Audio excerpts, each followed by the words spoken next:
High বন্ধুরা, আসসালামু আলাইকুম। কেমন আছেন আপনারা সবাই? আশা করি ভালো আছেন, সুস্থ আছেন সবাই সবার পরিবার পরিজনকে নিয়ে। হোক আমিও ভালো আছি। প্রতিদিনের মতো আমার দৈনন্দিন জীবনের আরেকটি নতুন ভিডিও নিয়ে আপনাদের মাঝে হাজির হলাম।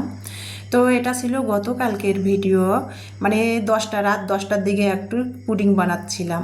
আমার দুই মেয়ে আর কি রাতে 9:30টার দিকে রাতের খাবার খাওয়াই দিয়েছি, ফ্রেশ হয়ে ওরা দুই বোন পড়তেছিল। যেহেতু ইমানির আজকে ইমানির ইংরেজি প্রথম ইংরেজি পরীক্ষা, ইলমার আর কি আইসিটি পরীক্ষা।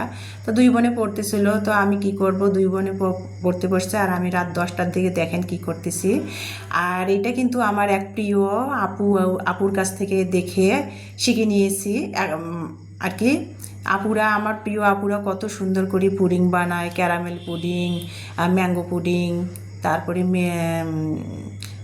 মানে বিভিন্ন রকমের পুডিং বানায়। তো আমি বাড়িওয়ালা ভাইরা পরশুদিন কলা দিয়েছিল, ওনাদের গাছের কলাগুলো এত মিষ্টি, মানে কলাগুলো যেদিন দিছে সেদিন তো ভালো ছিল, শক্ত শক্ত ছিল। মা একদিন হতে না হতে কলাগুলো নরম হয়ে গেছে, আর গরম পড়ছে।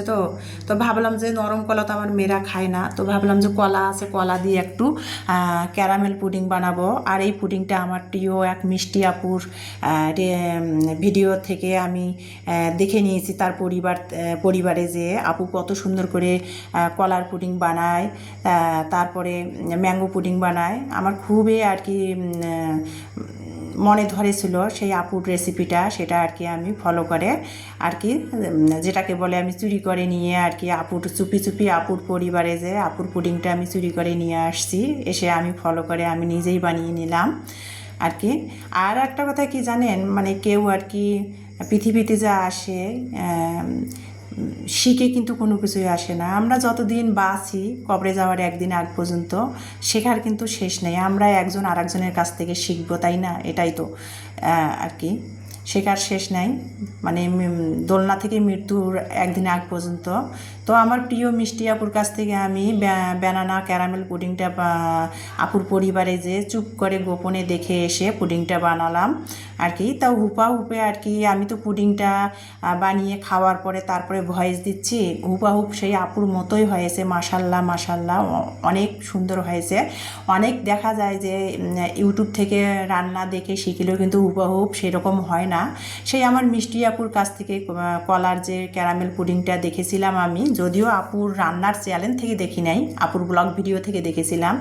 তো দেখে তারপরে আমার আর কি মনে ধরেছে, সেটাই আপুর কাছ থেকে চুরি করে নিয়ে আমি ফলো করলাম। তা হুপ মাশাল্লাহ এত সুন্দর আপুর মতোই হয়েছে। আপু যদি আমার ভিডিওটা দেখে তাহলে বুঝতে পারবে আর কি। আমি আপুর কাছ থেকে শিখে আর কি সেই কলা দিয়ে ক্যারামেল পুডিংটা বানিয়ে নিলাম। মাশাল্লাহ অনেক সুন্দর হয়েছে। আর পুডিংটা বানানোর পর আমার এত আনন্দ লাগতেছে, যাক আমি পেরেছি আর কি। তো যেটা বলতেছিলাম, ক্যারামেল পুডিংটা দেখেন কত সুন্দর হয়েছে আর কি। আর ক্যারামেল পুডিংটা কিভাবে বানালাম আমি তো অনেক বকবক করলাম। আর রান্না বান্না তো আমার সব আপুরাই কত সুন্দর করে, আমি তো আর অত রান্না করতে পারি না। প্রতিদিনে রান্না করে খেতে হয় আমার, প্রতিদিনে যা করি না করি সেটাই আমার প্রিয় আপু ভাইয়াদের সাথে শেয়ার করি। আমি তো আর অত রাঁধতে পারি না, আর সুন্দর সুন্দর আমার আপুদের মতো। তো যাই হোক, খেতেও হবে, বাঁচতে গেলে খেতে হবে, সেটাই আর কি আমি কোনো রকম রান্নাবান্না করি খাই। তো আমার আপুদের মতো অত সুন্দর রাঁধতে পারি না। তো ক্যারামেল পুডিংটা কত সুন্দর করে বানিয়ে নিয়েছি, সেটা হলো গতকালকে ছিল রাতে 10টার দিকে পুডিংটা বানিয়ে ফ্রিজে রেখে দিয়েছিলাম। সকালবেলা সেটা কেটে দুই মেয়েকে দিয়েছি। আর মেয়েরা রাতেই বলেছিল যে আম্মু সকালে তাহলে গরম গরম তো পুডিং ভালো লাগে না, সকালে কিন্তু খাবো। তো মেয়েরা তারপরে তো রাতে পড়া শেষ করে 11টা 11:30টার দিকে ঘুমাই গেছিলো। পরের দিনে সকালে দুই মেয়েকে ফ্রিজ থেকে পুডিংটা বের করে কেটে দিলাম। মেয়েরা সকালে ঘুম থেকে উঠে রিভেস দিচ্ছিলো, পরীক্ষা যেহেতু আছে দুই মেয়েরে। তো দুই মেয়েকে সেই ব্যানানা পুডিংটা আর কি কেটে দিলাম। দুই মেয়ে খেয়ে তো অনেক আনন্দ খুশি যে আম্মু ইয়াম্মি হয়েছে, অনেক মজা হয়েছে। তো যাই হোক আর কি।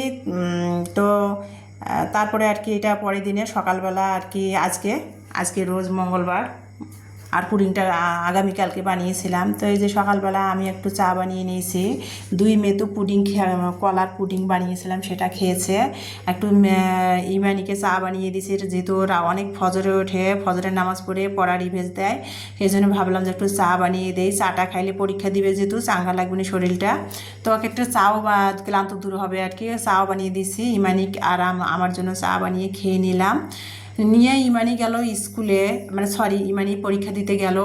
9টার দিকে পরীক্ষা দিতে গেছে, যদিও ওর 10টা থেকে পরীক্ষা। ওই যে ঘড়ি অ্যালাউ নিষেধ, ওর টাইম চিনতে পারবে না, এই জন্য একটু 9টার দিকে আর্লি বের হয়ে গেল আর কি, ওকে এগিয়ে দিলাম। আর এখন ইলমা রেডি হচ্ছে, এখন বাজে 9:30। ইলমার আবার পরীক্ষা, ইলমা আবার পরীক্ষা দেওয়ার জন্য ও সকাল থেকে উঠে রিভেজ দিল, দিয়ে এখন ও রেডি হলো হয়ে আর কি, ওকে আবার অটোতে তুলে দিতে যাচ্ছি। মানে বড় মেয়েকে এগিয়ে দিয়ে আসলাম, এখন ছোটো মেয়েকে নিয়ে যাচ্ছি, আমার ডিউটি যেটা। ছোটো মেয়েকে অটোতে তুলে তারপরে আমার ডিউটি শেষ আর কি। পরীক্ষা দিয়ে না আসা পর্যন্ত আবার টেনশন থাকবে, মেয়েরা বাসায় যতক্ষণ না ফিরবে। তো এই যে মেয়েকে আর কি সকালের পর্যন্ত ডিউটি, মেয়েকে অটোতে তুলে দিলাম, দিয়ে আর কি এই যে তারপরে আমি বাসায় আসতেছিলাম। তো পাড়ার রাস্তা দিয়ে ফেরিওয়ালা চিল্লাচ্ছিল, কাঁচা শাক সবজি নিয়ে ঘুরতেছিল। তো গতকালকে তো পাড়ার দোকান থেকে আমি একটু করলা নিয়ে এসে, গতকালকে মাসকালার ডেলার করলা শুটকি ভাজি করেছিলাম দেশি আলু দিয়ে, সেটা দিয়ে গতকালকে দুপুরে খাওয়া হয়েছে, রাতেও খাওয়া হয়েছে। আর মেয়েদের একটু ডিম ভেজে দিয়েছিলাম।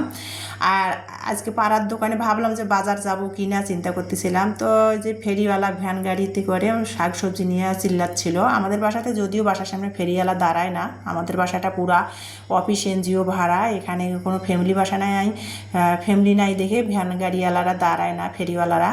তো আমি ইলমাকে অটোতে তুলে তারপরে ভ্যানওয়ালার দেখা হলো, সবজিওয়ালার ভ্যানে করে সবজি নিয়ে ডাকাডাকি করতেছিল। তো আমি দাঁড় করে একটু সবজি নিলাম, টাকা নিয়ে যাইনি। তো সবজিওয়ালার কাছে সবজি নিয়ে বাসায় আসলাম 3তলাতে, আবার এসে টাকা নিয়ে আবার সবজিওয়ালাকে দিয়ে আসলাম।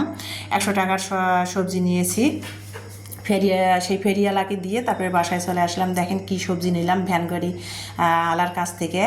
2টা মানে 1 হালা, মানে 4টা হাঁসের ডিম 70 টাকা চাচ্ছিল। তো আমি ভাবলাম যে ইলমা তো হাঁসের ডিম খায় না, আমি একটু খাবো।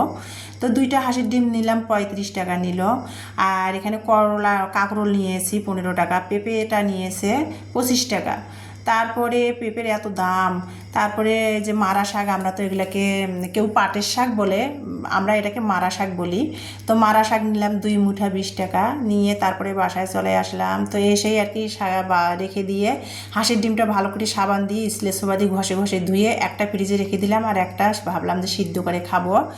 আর এই যে এখানে দেখতে পাচ্ছেন সকালবেলা কিন্তু 8টার দিকে আর কি সেই গ্রাম থেকে বাড়িওয়ালা ভাইদের যে সিকিউরিটি, ওনার কাছে তো আমি দুধ রোজ করেছি, ওনার বাড়ির দেশি গরুর দুধ দিয়ে যায় আমাকে। তো দুধ ছিল না গতকালকে, তো বলেছি বাসায় দুধ শেষ হয়ে গেছে ফ্রিজে।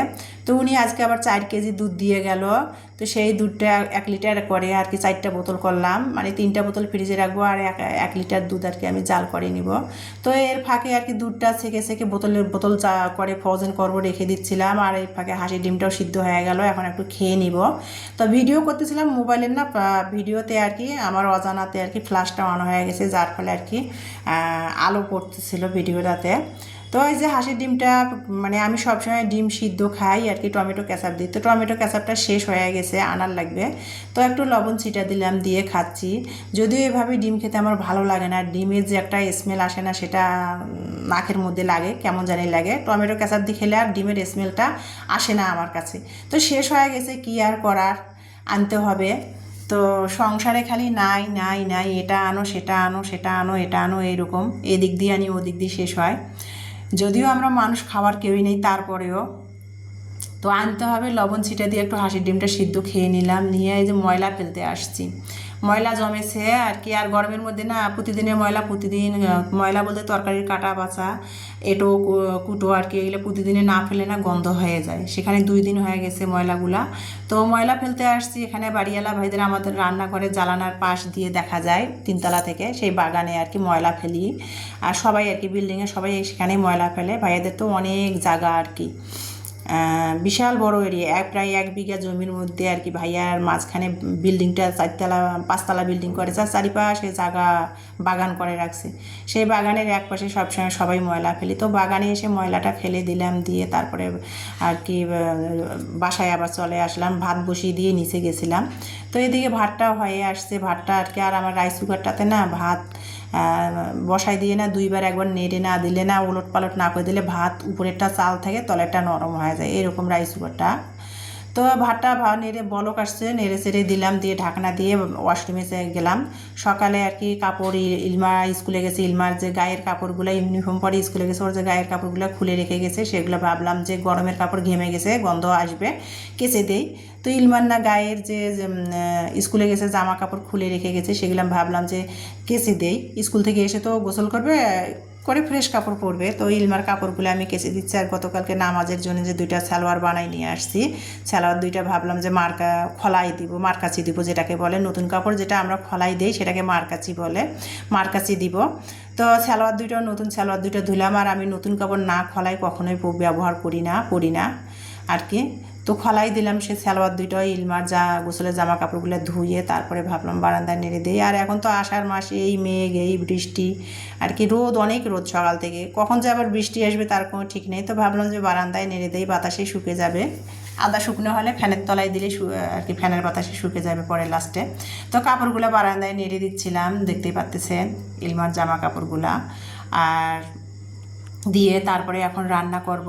তো বারান্দার মধ্যে আমার গোলাপের গাছটা দেখেন মরে গেছে, ছাদের মধ্যে রোদের তাপে মরে যাচ্ছিলো, আবার বারান্দায় এনে রাখছি না, বারান্দায়ও মরে গেছে। দেখেন গোলাপের চারাটা আমি কিন্তু 150 টাকা দিয়ে কিনে নিয়ে আসছিলাম, মানে 3 বছর থাকলো, থাকার পর এখন মরে গেছে বারান্দায় নিয়ে আসাতে।